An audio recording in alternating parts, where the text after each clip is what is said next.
Hey, welcome back to my channel. It's Christian here, and you are tuned in for more of my 2 cents. Yes, indeed. Now, y'all probably like, sis, why do you have on this dress? It's getting vacation, all right? Before the summer comes, I'm a mom, I'm a business owner, and I'm busy, and I'm like manifesting a vacation, all right? So I'm excited. Like, if you throw out the palm trees, etc., like get a little island dress, like, baby, maybe I'll wake up in Hawaii in the morning, okay? No, it would take too much to get there. I couldn't stay asleep through the process, but just giving y'all a little easy breezy, beautiful, you know what I'm saying? 2 cents. And I'm excited about today's topic. I mean, I know I say that every video, but I really do be excited though, like for multiple reasons, because they be good. And I ain't never been able to have these conversations with a whole bunch of people, my husband, my sister, and them too. That's it. Oh, and my good girlfriend, TT. I can talk to her about these things, but it's not like a lot of people that you can have these dialogues with, especially if they're still heavily indoctrinated in church. They don't want to hear these kind of topics because A, it makes them feel bad. B, they feel like you're like a whole atheist or crazy. Or C, they're actually in it and they don't see it as truth. You're the one that's lost. Child, I'll be lost. Don't find me. Don't put me in a box with the rest of the hats and the gloves. Leave me where I'm at. I'm chilling with my island dress on. So yeah, it's always fun to just go through these topics and talk about them with you guys because I know you all can relate and understand. So let's get into some housekeeping. As usual, our 3 disclaimers for you to remember while we have these discussions. 1, you are not alone. 2, you are not crazy. And 3, God still loves you. All right, so let's get into it. All right, so teach me how to prophesy. Baby. Okay, introducing prophetess Harafe. And if I cared enough to edit this video with some sound clap effects, I would give that to Harafe. Prophetess Harafe here is a chief prophetess, okay? Chief prophetess Harafe. Gold and everything for y'all. Golden idol calf pleasure. I wish I could spin it naturally. Listen, you all, it's a lot going on in the world. I became familiar with the School of Prophets maybe like in 2012 and was very disturbed at that point. Now, we're like on video 22.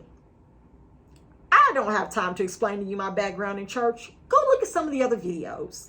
But just a little really brief synopsis. I grew up in church my whole life, and I've seen a lot of things happen in church. And my mother, who's an evangelist and a prophetess, right?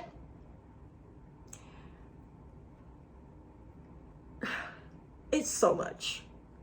It's just giving so much. I don't even know where to start. It's a fine line between what's real and what's not real. And it's also a fine line between what prophecy is and what prophecy isn't.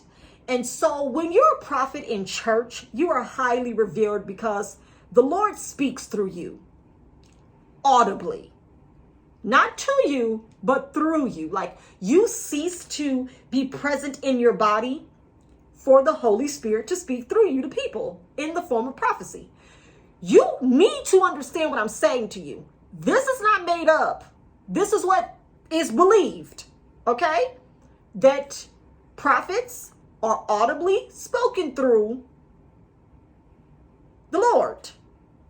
Prophets speak about things to happen in the future and not just in the church world, like politically, America, war, crime, blessings, babies being born, marriages coming together, marriages dissolving. Prophecy is prophecy, prophetic, calling the future before it happens. So we really giving back to the future vibes, okay? Marty McFly.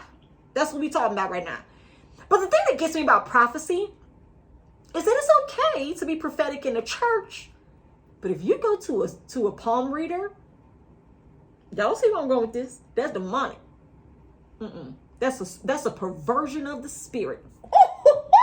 That is a perversion of the spirit. But if you go to church or to the School of Prophets, it's okay to prophesy. or prophesy. It's okay to do both of those, all right? But you don't really know who's speaking over you, which is what me and my homegirls don't like. We don't like that.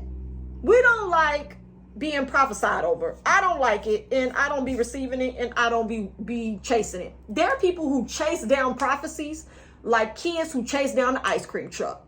Don't believe me? You should. Like I said, my mother is a prophetess. So, to my mother's credit, no cap, I am very transparent here, very authentic. I do not want to withhold anything. My mother be pretty on the nose in the times that I've heard her prophesy to people about things. Now, there's been times that she's prophesied people who were pregnant, what the sex of the baby would be, or before they even got pregnant, that they would have another child and what the sex of that baby would be. People who got married, people who have gotten jobs, people who've gotten houses, and like very vivid explanations about what was going to happen. That certain things are going to happen in the situation of them buying a house. They're going to deny you, but somebody's going to come back and do this. Like full-blown prophecies, not just like elemental peace stuff like you're going to leave church today and get your food when you go home. Not like that. Like really in-depth things that nobody else would know that a person wanted, was going to get, or was trying to do. That's the kind of thing that I've experienced myself with my mother growing up, like prophecy like that. I used to I'd be afraid of my mom as a kid. No cap. I used to be afraid of mama because I was like, dang, she gonna know everything I do. And people still say that to me to this day. And they used to always say when my siblings and I were growing up, I bet y'all can't get away with nothing. I know y'all mama see everything y'all do before y'all do it. No, mug, like she's human. What is you talking about? Like, no. She didn't see everything we did because there's a difference between being in the spirit, and this I give full, belief to. I believe there is a difference between being in a certain energy and environment and vibration in spirit for believers. There is a difference between being in that spirit and that vibration at the time to allow that to flow through you. And then when you're no longer connected to that, you're flowing and moving as a regular person. Like my mother wasn't just floating around the house like you on the phone with such and such. I see that when you get to school tomorrow, you're going to change your school dress into some pants, right? She didn't know that stuff because she wasn't operating in that. She was just being a human. She wasn't at church where the prophecies flowed through.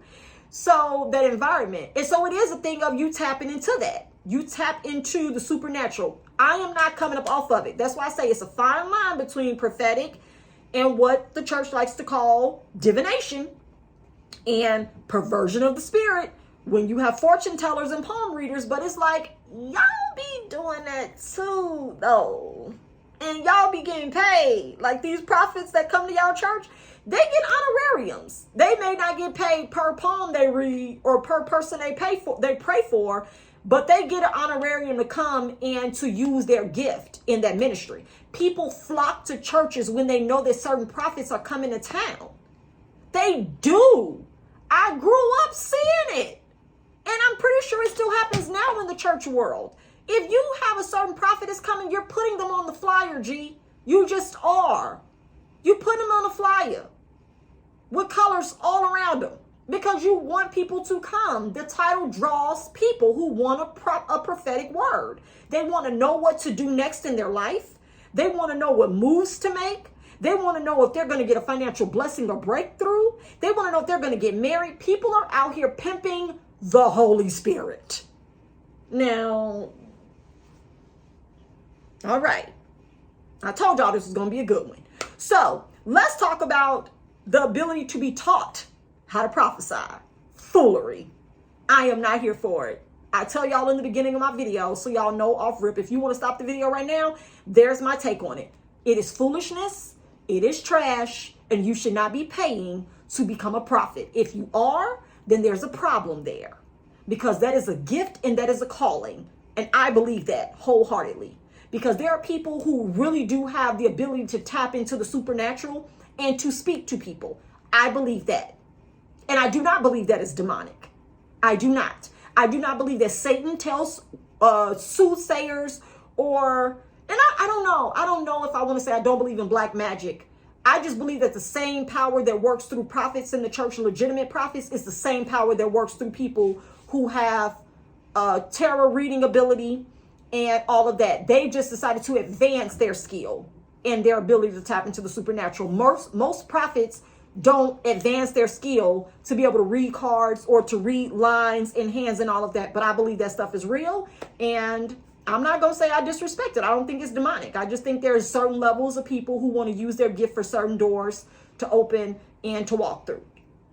So, yes, there you have it.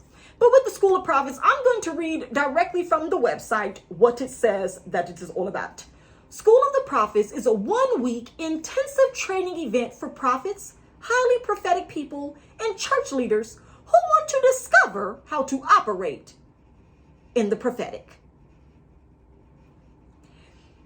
Advance, increase, and discover your prophetic calling at the School of Prophets 2022. Now, this is what's on their site right now because they're clearly enrolling people. All right. Advance, increase, and discover your prophetic calling at the School of the Prophets. Now, what did I just say? The difference between people who prophesy in church and the people who are tarot card readers, palm readers, and what's the other, let's just say palm readers, but it's called something else. And I said it earlier in the video. Psychics.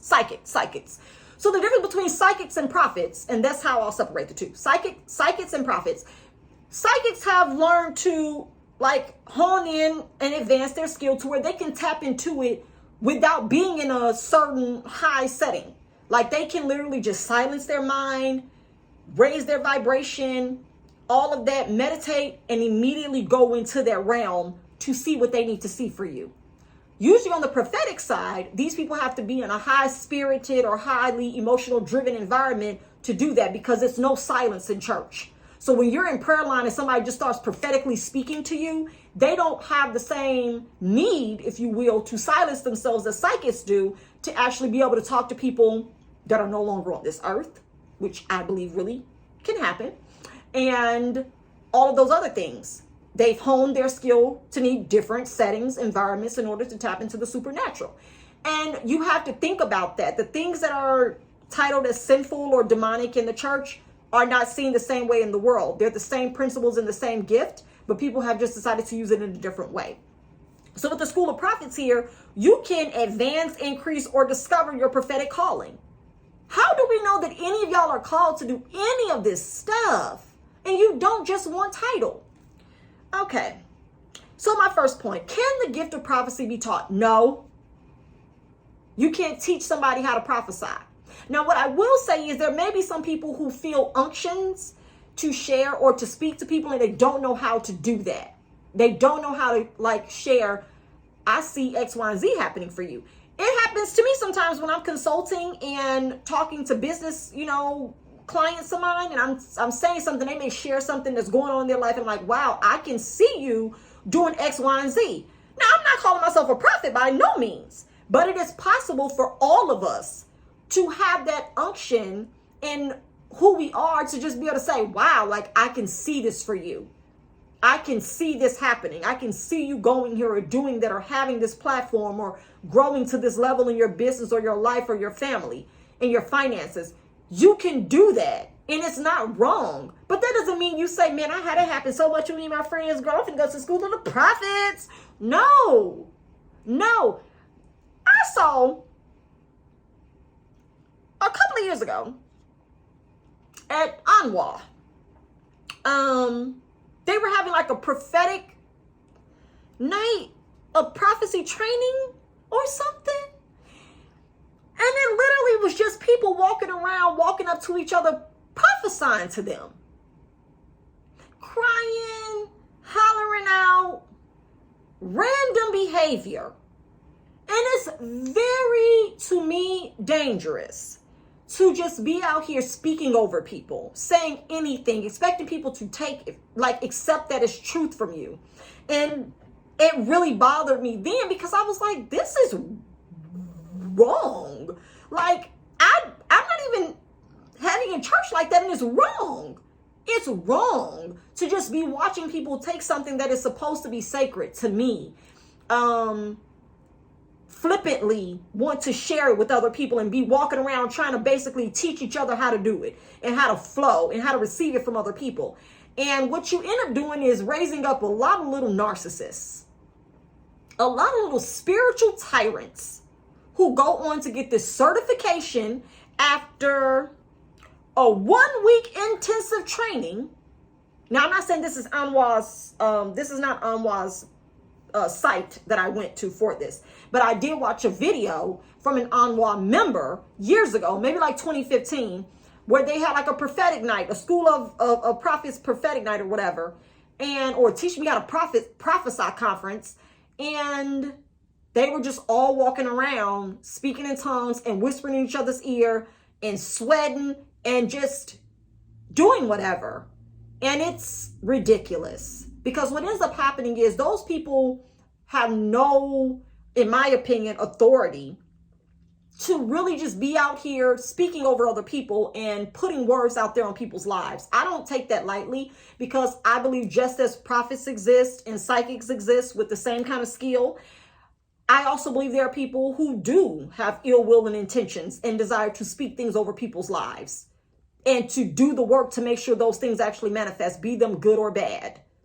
And I'm not saying that anybody has the power to control what your outcome is in life, but if you agree with that person and whatever they're speaking over you, you're helping that happen. So it's not even like that they can make it happen themselves. You start touching and agreeing with them because you respect the calling on their lives. So you've released them to have access to you and to say it because you're accepting it. You're sitting there crying, you just breaking down and all of this stuff, and you're open to it. And it's a no for me. Next up, what happens when nothing happens?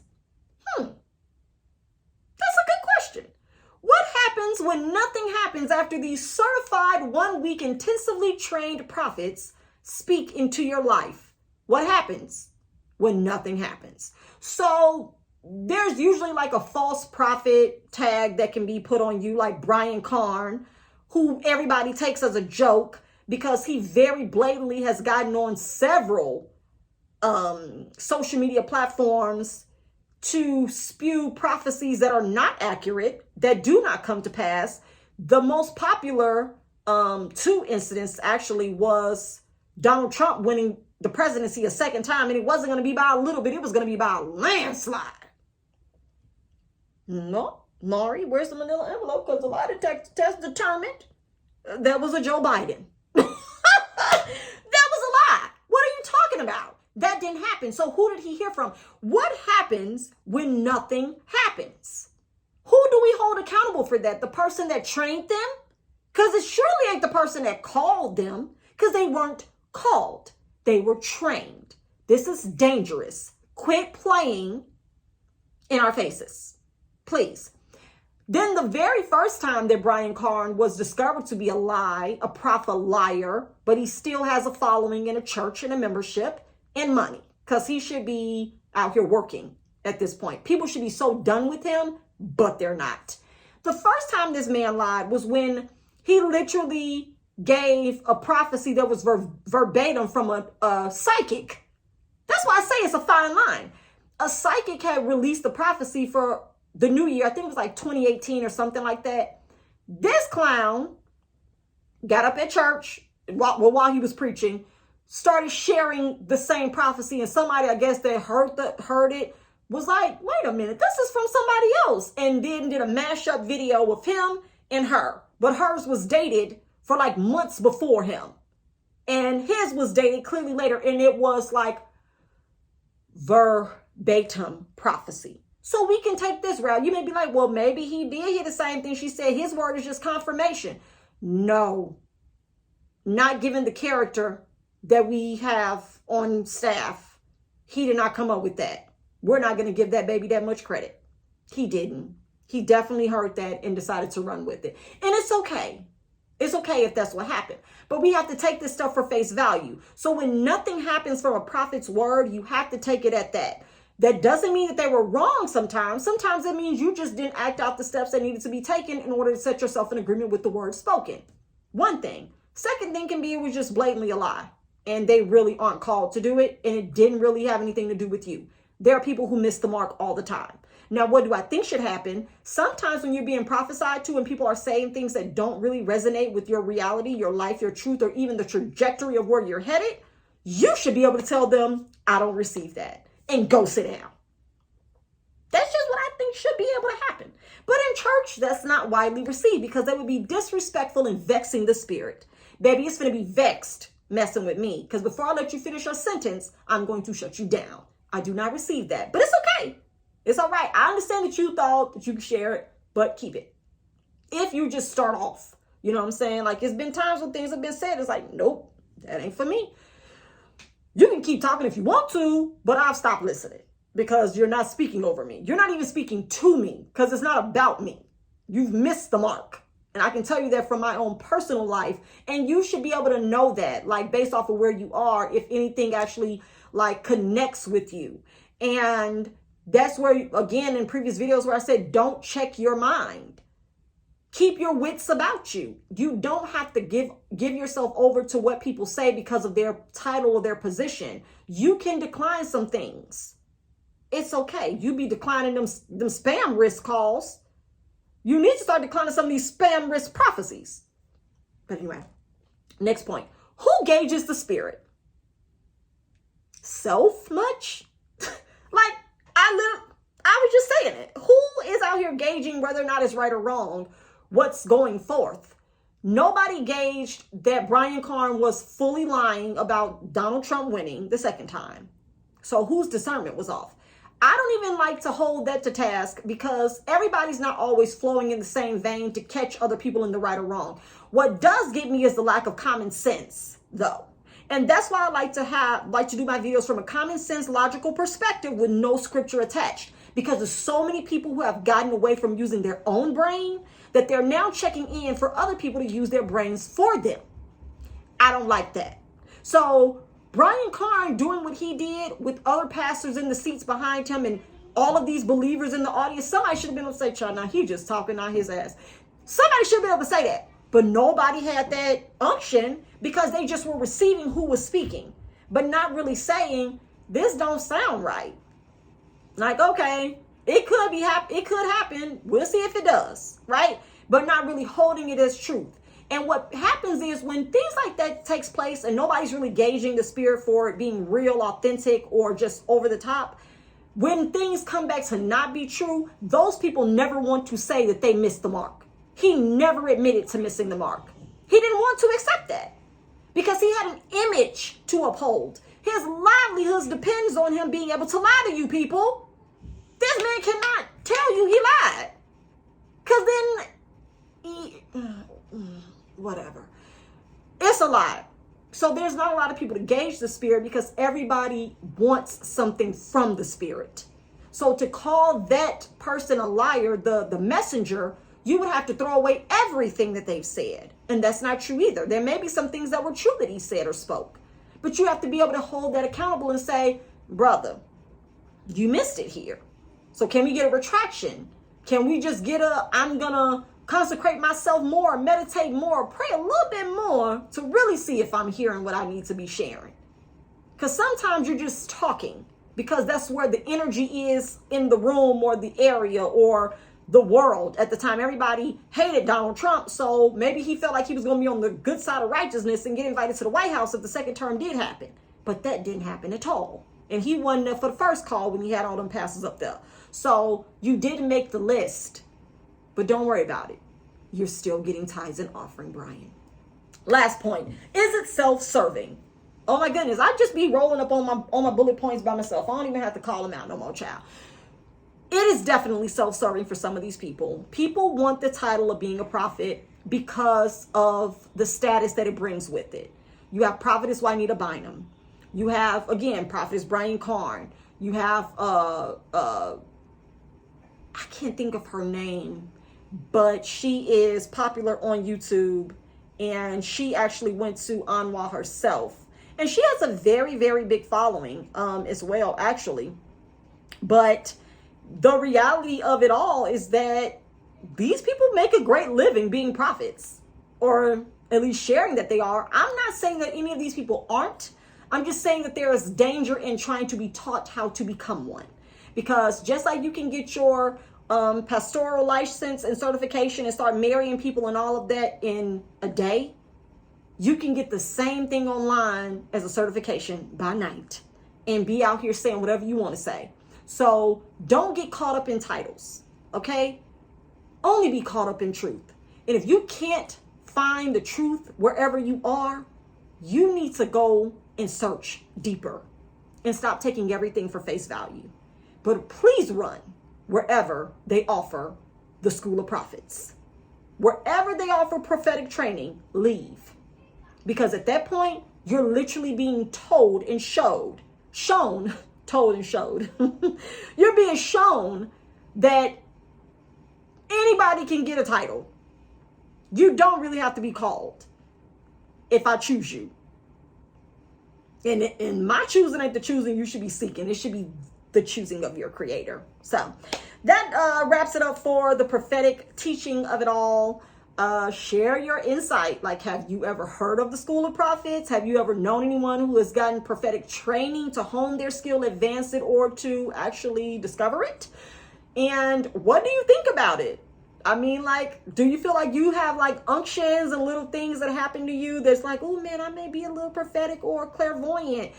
Hey, would this be something that interests you? If there was a school of prophetic that you would like to really find out how to hone that skill and be bold in it and not afraid, because I do feel like that is possible. I do feel like that's possible for some people to have a skill but not know really how to walk in it fully, and they're afraid and they hold it back, and they could be holding something back that could help a lot of people.